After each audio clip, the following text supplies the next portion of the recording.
बिस्मिल्लाहिर्रहमानिर्रहीम। अस्सलाम वालेकुम। वही हुआ जिसका डर था। अब ओवरसीज़ पाकिस्तानियों के गिर्द भी घेरा तंग किया जा रहा है, उनकी फैमिलीज़ को भी उठाया जा रहा है, उनको भी तशद्दुद का निशाना बनाया जा रहा है। आज नोमान इकबाल साहब जो ओवरसीज़ पाकिस्तानी हैं, जिन्होंने एहतजाज किया, जिन्होंने जो है अपनी आवाज़ उठाई, तो अब उन्होंने जो है एक वीडियो बयान में इंकशाफ किया है कि उनके फैमिली को उठाया गया, उनके वालिद को उठाया गया, उनके छोटे भाई को उठाया गया, उनके कज़न और उनके बहनोई को उठाया गया। उसके बाद उनके वालिद के सामने उनके छोटे बेटे को नंगा करने की धमकी दी गई। उनको कहा गया कि आप इस पेपर पर साइन करें। उनके वालिद ने जब वो पेपर देखा तो उसके ऊपर यानी कि नोमान इकबाल से मुतालिक ऐसे इल्ज़ामात थे, कुछ चार्जशीट थी ऐसी जिसको उनके वालिद ने कबूल करने से इनकार किया। जब उन्होंने साइन नहीं किया तो उसके बाद उनको धमकी दी गई कि अगर आपने इसके ऊपर साइन नहीं किया तो आपके छोटे भाई को नंगा किया जाएगा, उनकी पैंट हम उतार देंगे। तो ये बड़ी खौफनाक सूरत हाल है अगर ऐसा कुछ हुआ है, क्योंकि काजी फ़ाइज़ ईसा हों या नवाज़ शरीफ, मरियम नवाज़, या वो किरदार जो रजीम चेंज का हिस्सा थे, चाहे वो इस्टेब्लिशमेंट से उनका ताल्लुक़ हो या फिर वो सियासी लोग हों, वो जब भी अवाम में निकलेंगे उनका अवाम घेराव करेगी, उनको हिसाब देना होगा। ये अवाम कुछ और नहीं कर सकती, वो अपना एहतजाज तो कर सकती है, पुरअमन एहतजाज है, वो चाहे जो है जेनेवा में हो, अक़वाम मुत्तहिदा न्यूयॉर्क में हों या फिर लंदन की सड़कों के ऊपर, जहाँ जहाँ ये लोग दिखाई देंगे इनके गिर्द घेरा तंग किया जाएगा। काजी फ़ाइज़ ईसा के साथ जो कुछ हुआ, और क्योंकि वो रियासत की गारंटी थे, इस निज़ाम की गारंटी थे, और उसके बाद जो है हमें देखने को मिल रहा है कि जिस तरह ओवरसीज़ पाकिस्तानियों को निशाना बनाया जा रहा है, इसके ऊपर मैं पूरी एक जो है डिटेल के साथ वीडियो करूंगा। मगर अभी हम बात करते हैं नोमान इकबाल साहब के इंकशाफात की।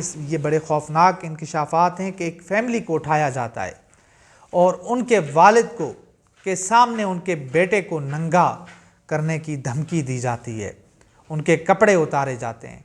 इससे बड़ी जो है अफसोस की, इससे बड़ी जो है काबिल मज़म्मत और क्या बात हो सकती है कि एक शख्स जो बैरून मुल्क बैठा हुआ है, जो पाकिस्तान में भी नहीं है, वो जुर्म पाकिस्तान में भी नहीं हुआ, तो उसकी सज़ा उसके वालिद को, उसके भाई बहन बहनोई, उसके ख़ानदान को क्यों दी जा रही है। और ये बड़े जो है खौफनाक इंकशाफात हैं, और पाकिस्तान तहरीक इंसाफ अभी जो है वो खामोश है और इस हवाले से कोई बयान कोई जो है नहीं जारी कर रही है और समझौते का शिकार है, मुफाहमत का शिकार है। मगर इसके ऊपर पाकिस्तान तहरीक इंसाफ को खुलकर बात करना होगी। ऐसे नहीं हो सकता कि एक शख्स अगर लंदन में एहतजाज करता है और उसकी यहाँ फैमिली को उठा लिया जाए, ज़ोर ज़बरदस्ती जो है उस शख्स को मजबूर किया जाए, ब्लैकमेल किया जाए बंदूक की नोक के ऊपर। ये इसकी हमें मज़म्मत करनी होगी, और जो भी लोग हुकूमत को इक़दामात करने होंगे, और वरना तो ये बड़ा खौफनाक जिस तरफ मामलात जा रहे हैं। ये मैं अगली वीडियो में आपके साथ कुछ चीज़ें शेयर करूंगा कि ओवरसीज़ पाकिस्तानियों के हवाले से इस हुकूमत ने क्या फ़ैसला किया है और रियासत क्या करने जा रही है, और कुछ इक़दामात उठा भी लिए गए हैं।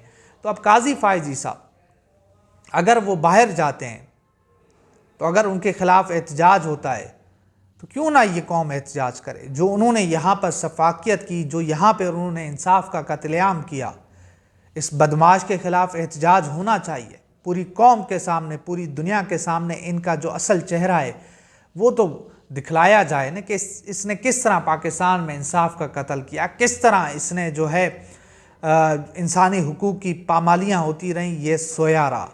लोगों को यहाँ पर उठाया गया, चादर चार दीवारी का तकद्दुस पामाल हुआ, और ये शख्स जो है सोया रहा, कोई इसने एक्शन नहीं लिया। اور اس نے جاتے جاتے اپنے ادارے کو کمزور کر کے گیا، اپنے ادارے کو گروی کر کے چلا گیا، اپنے ادارے میں جس طرح یہ لڑائی پیدا کر کے گیا ہے، جس طرح کی یہ تقسیم پیدا کر کے گیا ہے، یہ سالوں تک ختم نہیں ہوگی۔ اس کا واحد ذمہ دار قاضی فائز عیسیٰ ہے۔ اور دوسری طرف نواز شریف ہے، وہ نواز شریف جس نے ووٹ کو عزت دو کا نعرہ لگایا تھا، جس نے کہا تھا کہ جی میں ووٹ کو عزت دوں گا۔ جب وہ ملک واپس آیا، جب ان کو قوم نے مسترد کیا، تو پھر اس نے رات کی تاریکی میں ووٹ کا سودا کیا۔ اس نے ووٹ کے بجائے بوٹ کو عزت دینا مناسب سمجھی۔ اس نے اپنی بیٹی کو چور دروازے سے وزیر اعلیٰ پنجاب بنوایا، اپنے بھائی کو چور دروازے سے وزیر اعظم پاکستان جو ہے چنتخب کروایا۔ تو اس کے بعد بھی پاکستانی احتجاج نہ کریں، اس کے بعد بھی جو ہے پاکستانی اپنے حقوق کے لیے آواز نہ اٹھائیں۔ اگر وہ آواز اٹھائیں گے تو کیا پاکستان میں تو جو حالات ہیں وہ آپ کے سامنے ہیں کہ پاکستان میں تو کوئی احتجاج نہیں ہو سکتا، پاکستان میں تو کوئی ان کے خلاف بات نہیں کر سکتا، مگر کیا باہر جو بھی شخص بات کرے گا، جو بھی احتجاج کرے گا، تو ان کے فیملی کو یہاں پر اٹھایا جائے گا؟ یہ آخر کب تک چلے گا؟ ہم اس سے دنیا کو کیا پیغام دے رہے ہیں؟ اپنے ہی شہریوں کو اٹھا کر، اپنے ہی شہریوں کو جو ہے ننگا کر کے، ان کو دھمکیاں دے کے، تشدد کر کے، بندوق کی نوک کے اوپر جو ہے ان سے باتیں منوا کے، اس سے مزید نفرت بڑھے گی۔ اس وقت ملک جو ہے ان چیزوں کے متحمل نہیں ہو سکتا۔ انتشار کی وجہ سے، عدم استحکام کی وجہ سے ملک میں معاشی جو صورتحال ہے وہ بڑی خوفناک ہے۔ چیزیں آپ کے سامنے ہیں، معاملات آپ کے سامنے ہیں، جو کچھ پاکستان میں ہو رہا ہے، اور اوورسیز پاکستانیوں کے حوالے سے بھی کوئی اچھی خبریں نہیں ہیں، کوئی اچھی جو ہے صورتحال نہیں ہے، اس کے اوپر بھی جو ہے بات ہوگی۔ اور دوسری طرف جو ہے یہ نعمان اقبال صاحب نے جو انکشافات کیے ہیں، اس حوالے سے پاکستان تحریک انصاف کو ایکشن لینا ہوگا۔ پاکستان تحریک انصاف کو اس حوالے سے بتانا ہوگا کہ وہ جو کچھ کہہ رہے ہیں، کیا وہ آیا کہ وہ درست بھی ہے یا پھر جو ہے سنسنی پھیلائی جا رہی ہے۔ اور جہاں سے ان کا یہ ویڈیو بیان جاری ہوا ہے، سفینہ خان وہ جو ہے آئے روز اس طرح کی چیزیں کرتی رہتی ہیں۔ وائس آف امریکہ ڈیجیٹل کے نام سے کوئی پیج ہے، وہاں پر یہ انٹرویو ان کا نشر ہوا ہے، ان کا یہ بیان نشر ہوا ہے، اور وہ جس طرح بتا رہے ہیں کہ ان کے بھائی کو ننگا کرنے کی دھمکی دی گئی۔ میں نے جو ہے احتجاج کیا، شہباز گل صاحب نے ان کا ذکر بھی کیا ہے، وہ ویڈیو میں تو نہیں دیکھ سکا، مگر انہوں نے اس چیز کا حوالہ دیا ہے۔ تو یہ بہرحال خوفناک صورتحال ہے کہ اب اوورسیز پاکستانیوں کو بھی نشانہ بنایا جا رہا ہے، ان کی فیملیز کو بھی اٹھایا جا رہا ہے، ان کو بھی زد و کوب کیا جا رہا ہے۔ تو اس کی جو ہے ہم مذمت کرتے ہیں اور حکومت وقت سے مطالبہ کرتے ہیں کہ اس طرح کی حرکتوں سے، اس طرح کے اوچھے ہتھ کنڈوں سے آپ اپنی چوری کو نہیں چھپا سکتے، آپ اپنے اقتدار کو جو ہے مزید طول نہیں دے سکتے، اس سے آپ مزید ننگے ہو رہے ہیں۔ آپ کی جو ہے دنیا جو ہے ان کی نظروں میں آپ کی وقت ختم ہو رہی ہے، آپ کی کوئی حیثیت نہیں رہی ہے، دنیا آپ کو جو ہے ایک ٹکا دینے کو تیار نہیں ہے، آپ پوری دنیا کے پھیرے لگا رہے ہیں، ایک ایک ملک، ایک ایک جو ہے اس سے ملاقاتیں کر رہے ہیں، مگر آپ کو پیسے نہیں دیے جا رہے، آپ کو کوئی ڈالر، کوئی امداد نہیں مل رہی۔ اس کی وجہ یہ ہے کہ یہ عوام، جو پاکستان کی عوام ہے، یہ آپ کو قبول نہیں کرتی۔